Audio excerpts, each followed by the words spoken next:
ChatGPT belakangan ini emang kepake banget gitu ya, membantu banget buat banyak sekali pekerjaan. Tapi beberapa hari mungkin ya, beberapa hari atau beberapa pekan yang lalu juga ada namanya Google Bard. Jadi semacam GPT-nya Google ya.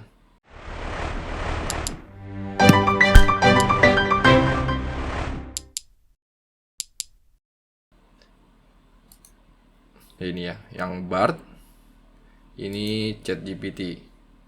Jadi nanti kita akan coba bandingin ya, sebenarnya apakah hal yang sama bisa dilakukan oleh kedua AI ini dan hasilnya seperti apa. Kita langsung aja mungkin ke yang pertama. Jadi ada beberapa skema yang udah coba gua buat. Yang pertama kita akan coba cari definisi ya. Jadi what is cyber security? Nanti kita akan lakukan ini di dua tempat. Yang pertama di ChatGPT dulu. Oke, ini menurut ChatGPT ya, hasil dari ChatGPT, dia cyber security refers to practice of protecting computer system, ya komputer, sistem komputer, jaringan sama software dan data dari akses yang non authorized ya, dan lain-lain sebagainya. Dan terus dia juga mendefinisikan beberapa bidangnya gitu ya. Tuh ada information security, network security, terus di paragraf terakhir dia menjelaskan terkait dengan cyber security professionals ya, pekerjaannya, scope pekerjaannya seperti apa, ever evolving nature ya gitu ya. Oke ya, ini dia menyampaikan seperti ini. Nah, habis itu kita coba lagi untuk di Bard. Nanti setelah ini nanti kita akan coba untuk nanya dia referensinya ya. Nah, kalau di Bard ini dia tidak langsung ngetik gitu, dia langsung kasih just keluar gitu ya. Kalau yang ChatGPT kan pakai typewriting gitu ya, tak tak tak tak tak tak gitu. Nah, kalau di Google Bard dia langsung kasih sedikit waktu untuk berpikir, dia langsung kasih jawabannya. Is practice of protecting system, network, and data, hampir sama, cuman ini ada satu yang kurang, network and software. Software nggak dimention di sini, nggak masalah ya, karena memang nggak perlu sama gitu. Yang penting adalah apa yang disampaikan ini sebenarnya udah apa yang kita butuhkan apa enggak gitu. Secara definisi di paragraf pertama ini ya, menjawab ya. Ini ada beberapa pointing gitu ya. Number of things that individuals, organization can do to protect themselves from cyber attack. Jadi dia mendefinisikan apa-apa yang perlu dilakukan gitu ya untuk menghindari serangan cyber. Nah, ini ancamannya juga disebutkan di sini. Jadi kalau Bard ini kayaknya dia langsung ada lompatan gitu ya. Dari cyber security dia langsung cari kasih gambaran terkait dengan apa yang bisa dilakukan. Habis itu dia juga menjelaskan terkait dengan ancamannya. Kalau yang di ChatGPT dia bener-bener ini pertama bahas cyber security, terus dia bahas tentang bidang-bidangnya, dan ini cyber security profesional. Jadi gue lebih prefer ChatGPT kalau masalah definisi ya. Coba kita kita lanjutkan lagi ke misalnya show the references ya. Kita tanda seru coba. Jadi kita minta referensinya dari yang atas.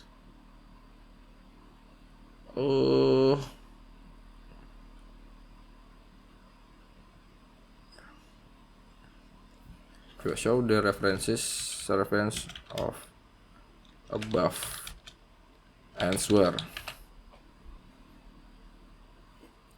Oke. Coba kita show the reference.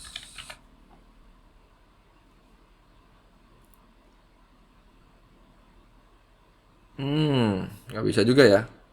Padahal sebelumnya di ChatGPT gue pernah nyoba, dia ngasih referensi sih.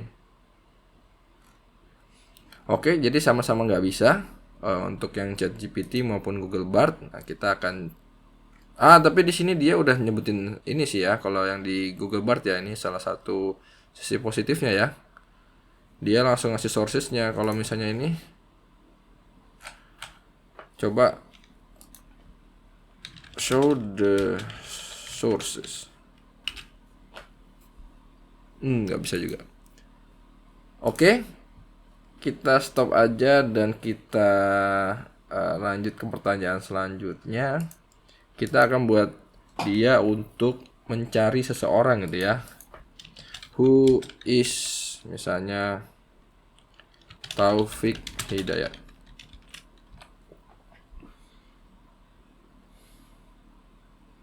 Oke, dia kasih tahu dia mantan pemain badminton, lahir di Bandung 1981 ya. Terus pensiunnya di 2013. Ini ada prestasinya di sini ya. Oke, ini perjalanan karirnya ya. Oke, ini cukup menggambarkan Taufik Hidayat, dan coba kita ke Google Bard. Apakah dia bisa memberi jawaban yang serupa atau lebih detail? Oke. Taufik Hidayat, oke, Indonesian, lahirnya juga kelihatan ya. Pensiunnya kelihatan di 2013 sama pahlawan nasional dari Indonesia. Habis itu dia kalau Google Bard dia memberikan achievementnya dari si Taufik Hidayat ya. Kalau yang dikomparasikan dengan ChatGPT, dia nggak ngasih sih, nggak ngasih secara rinci. Cuman kalau kita ketik mungkin dia akan ngasih. Cuman di Google Bard dia langsung ngasih tahu gitu. Oke. Nah sekarang kalau misalnya kita coba untuk melakukan yang namanya coding gitu ya. Misalnya kita suruh dia buat login page ya, create login page using misalnya Ruby in Rails.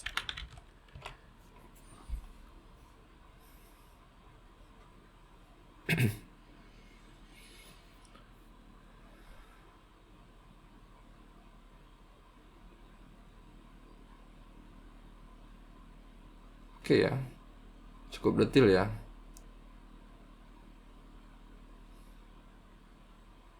Wow.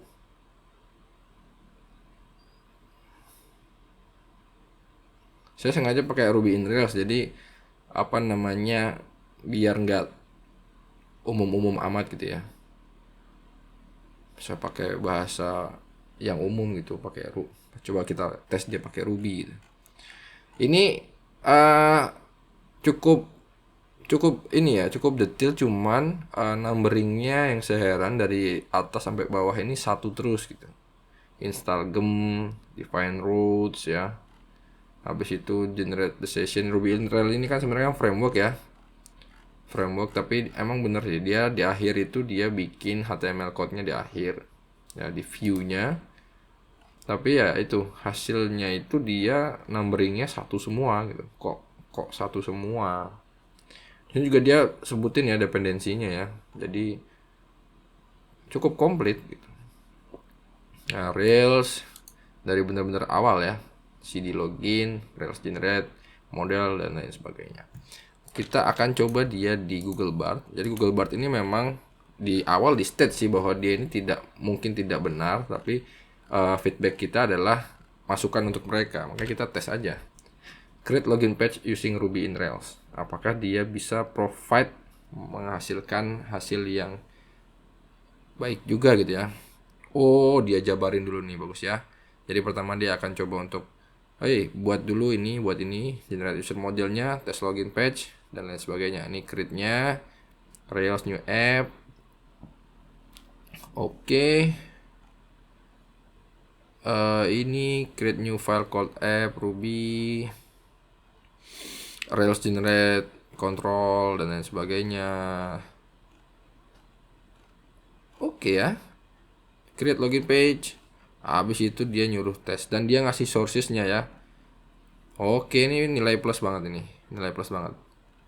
Dan dia juga ngasih di tahap terakhir dia ngasih, coba lu tes nih login page-nya. Numberingnya juga oke ya. Code snippetnya juga sama-sama oke sih sebenarnya. Cuman ya ChatGPT ini ya numberingnya kurang gitu ya. Habis itu juga dia bukan nggak nawarin sih, nggak memprovide referensinya. Show the reference, tetap nggak bisa. Oke, jadi kalau ini ya mungkin lebih oke Bard ya, Google Bard, karena dia juga ngasih referensinya gitu loh, tahapannya, dan dia ada ngasih juga additional tips for creating a login page gitu ya. Menggunakan hashing algoritma, habis itu pakai bcrypt ya, sama-sama pakai bcrypt sih. Cuman ya ini Google Bard oke sih kalau nyuruh kita coding.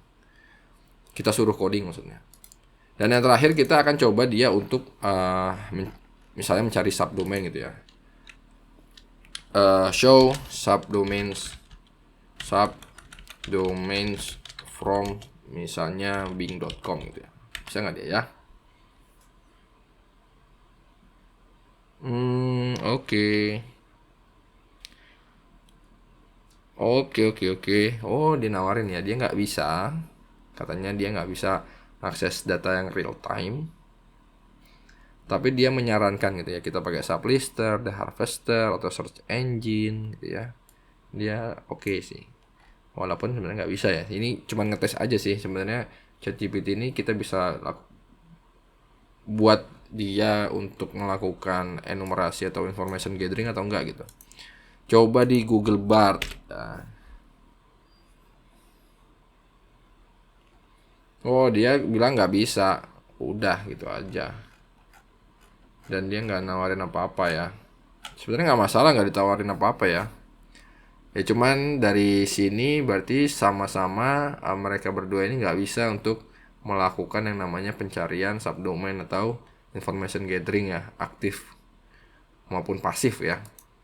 Tapi kalau di ChatGPT plusnya itu adalah dia nawarin gitu. Coba lo explore nih Sublister, Harvester, atau search engine dengan operator site atau dan juga in URL. Jadi nggak langsung dia bilang nggak bisa gitu. Oke, mungkin itu aja review singkat. Jadi tadi ada beberapa skema. Yang pertama definisi, nyari referensi, nyari orang. Habis itu kita juga nyuruh dia coding, dan kita juga nyuruh dia untuk information gathering. Tapi ternyata ada plus minus di masing-masing ya. Jadi kita nggak bisa menyimpulkan bahwa ChatGPT lebih bagus dan Bard juga lebih bagus. ChatGPT dia bisa fokus dengan satu topik tadi, mencari definisi. Di Bard juga dia punya kelebihan ketika kita suruh untuk coding ya, suruh coding, numberingnya lebih bagus, ada referensinya juga menjadi satu kelebihannya gitu ya.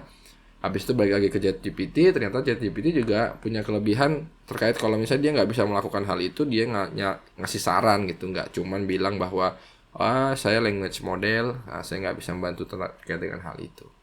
Oke, thank you yang sudah nonton. Jangan lupa like dan subscribe kalau misalnya suka dengan konten ini. Sampai jumpa di video selanjutnya. Bye-bye.